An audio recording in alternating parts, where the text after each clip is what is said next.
تک روئے. اللہ کرے امتی بھی کبھی کبھی حضور کی یاد میں روئے. ایک تو یہ ہماری محفلیں ہیں نا جن میں مجبور کر دیتا ہے خطیب واعظ نعت خواں، تو مجبوراً بھی سبحان اللہ کہنی پڑتی ہے.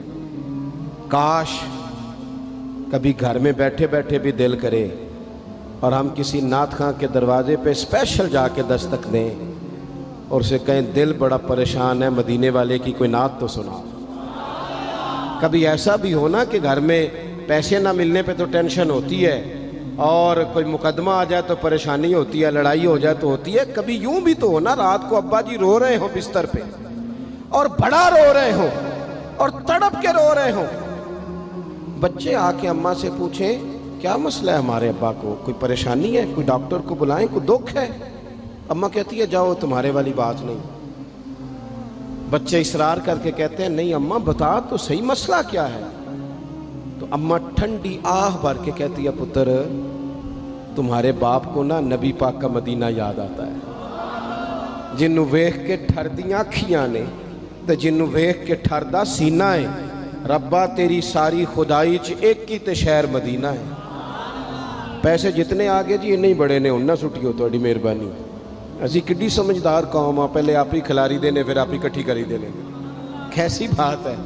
غوث پاک کی محفل میں لوگ بندے گنتے تھے، توبہ کس کس نے کی. ہماری محفلوں میں لوگ نوٹ گنتے ہیں اور اسپیشل بندے رکھے ہوئے نوٹ گننے کے لیے. بس کریں یار چھوڑ دیں، بڑا ہو گیا یہ کام ہماری. سنیں جی سنیں، اللہ خوش رکھے، اللہ آپ کو خوش رکھے.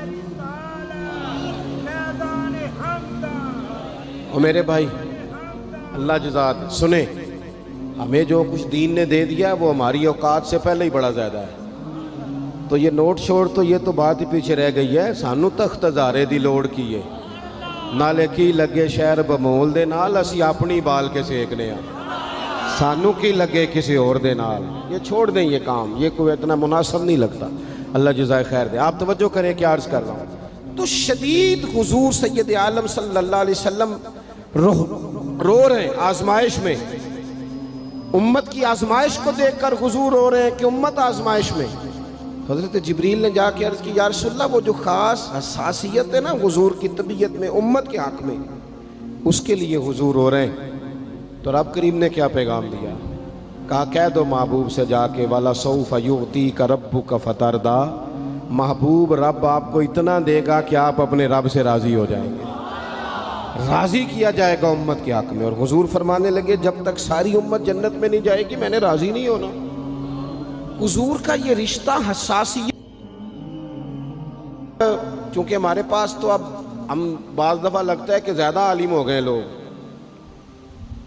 تو ہماری دیواروں پر نا اسکولوں کی دیواروں پر انگریزوں کے قول بھی اب لکھے ہوئے ہیں.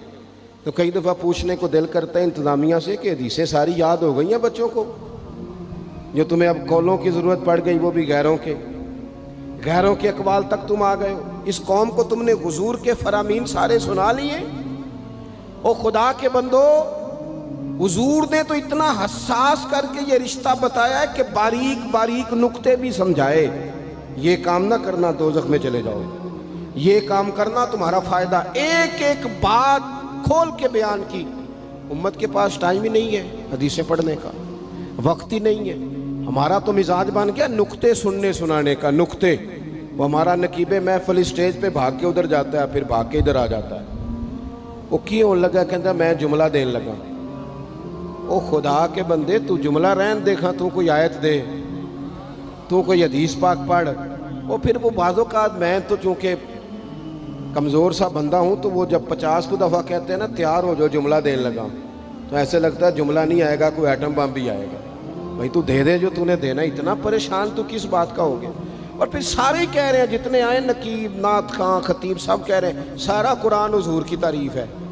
تو پھر پڑھنا چاہ رہا ہے تو بھی تو پڑھ کوئی بھی نہیں رہا، کہی جا رہا ہے.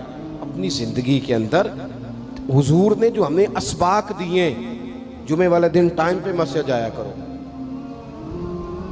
مولوی نکمہ بھی ہو نا میری طرح کا، آپ وقت پہ جائیں گے تو وہ جلد تیاری شروع کر دے گا. آپ آخری 10 منٹ جاتے ہیں تو وہ کیا مولانا دیواروں کو تقریر سنائیں. تیاری کریں، حضور کے فرامین سنیں. اور نبی پاک صلی اللہ علیہ وسلم نے جہاں جہاں ہمیں اسباق پڑھائے ہیں وہ اس رشتے کی حساسیت کو دیکھیں. چونکہ حضور نے بڑا حساس رشتہ بنایا امت سے، تو پھر امت کے دل بھی حضور کے حق میں بڑے حساس ہیں۔ اپنے مزاج کے لحاظ سے نا نرم طبیعت کے آدمی حضرت صدیق اکبر۔ کچھ لوگ نرم ہوتے ہیں نا بیچارے، جو گیا مان لی، جو گیا مان لی، ان کو لوگ تنگ بھی بڑا کرتے ہیں۔ یہ بھی میں آپ کو بتا رہا ہوں۔ وہ جس بندے کا پتہ ہوتا ہے نا کہ جناب اس کے پاس گئے تو یہ اکثر تارے شاٹ بھی رہتی ہیں، تو وہاں ذرا جاتے بھی لوگ تھوڑی احتیاط کرتے ہیں۔ حضرت ابو بکر صدیق طبعاً نرم طبیعت کے تھے، کشادہ روئی، خندہ پیشانی مزاج کا حصہ تھا۔ وہ دیر تک صبر کرنے کے عادی تھے، لیکن ایک دن ان کے والد آئے جناب ابو قحافہ رضی اللہ تعالیٰ عنہ، بعد میں انہوں نے کلمہ پڑھا۔ وہ ایک دن حضور کی بارگاہ میں شکایت لے کے آئے۔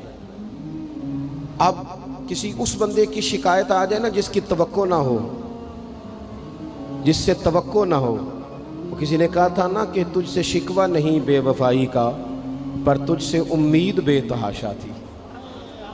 تیرے اوپر امیدیں بڑی تھیں، تو نے یہ جو کام کیا نا یہ تھوڑا عجیب لگا ہے، تجھے نہیں کرنا چاہیے تھا۔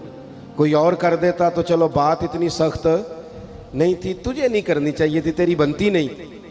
حضرت صدیق اکبر طبی طور پر نرم آدمی، لیکن ان کے والد آئے حضور کی بارگاہ میں، اور بزرگ ہیں اور نابینا ہیں اور لاٹھی تھامے ہو، اور انہوں نے بڑی عجیب بات کی، کہا یا رسول اللہ حد ہو گئی، آج تو ابو بکر صدیق نے مجھے تھپڑ مارا ہے، تھپڑ مارا ہے۔ یہ ابھی وہ مسلمان نہیں تھے، شکایت آئی، کریم محبوب علیہ السلام کے گرد جتنے لوگ کھڑے تھے محو حیرت ہو گئے کہ ابو بکر صدیق یہ کام کریں گے۔ حضور نے فرمایا بلاؤ نا جناب صدیق کو، حاضر بارگاہ ہو گئے، ہاتھ باندھے، نظر جھکائی ہے۔ حضور نے فرمایا ابو بکر لوگوں کو تو یقین ہی نہیں آ رہا، تم نے تھپڑ مارا باپ کو؟ خاموش کھڑے، خاموش۔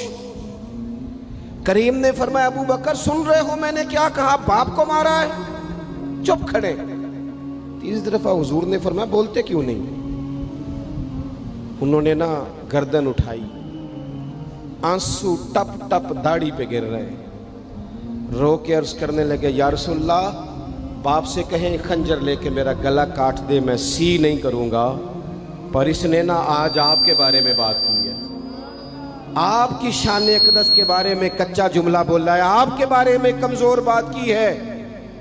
یا رسول اللہ میں سارا کچھ سہ سکتا ہوں، پر آپ کا اور میرا رشتہ، حضور آپ کی اور میری بات، تن تندور تے ہڈیاں بالن، اسی ہاواں نال تپایا، کپ کپ مکیاں پیڑے کیتے، اتوں عشق پلیتھن لایا، تن دا سالن تے من دی ہانڈی، لون صبر دا پایا، غلام فریدہ میں ساری تیری، تینوں وجہ یقین نہیں آیا؟ فرمانے لگے، عرض کرنے لگے یا رسول اللہ صلی اللہ علیہ وسلم انہوں نے آپ کے بارے میں بات کی ہے، شکر کرے میرے ہاتھ میں تلوار نہیں تھی، ورنہ میں باپ کا سر کاٹ دیتا، اس لیے کہ ہر چیز برداشت ہے، محبوب کی شان کے بارے میں کوئی بات کرے یہ امت کو برداشت نہیں ہوتی، ہم یہ کیسے قبول کریں، کیسے اس بات کو قبول کریں؟ عزیز بھائی اس رشتے میں حساسیت، آپ دیکھیں صحابہ نا اس حساسیت، اور صرف ناموس رسالت کے مسئلے میں نہیں، ہر مسئلے میں وہ حضور کے حق میں حساس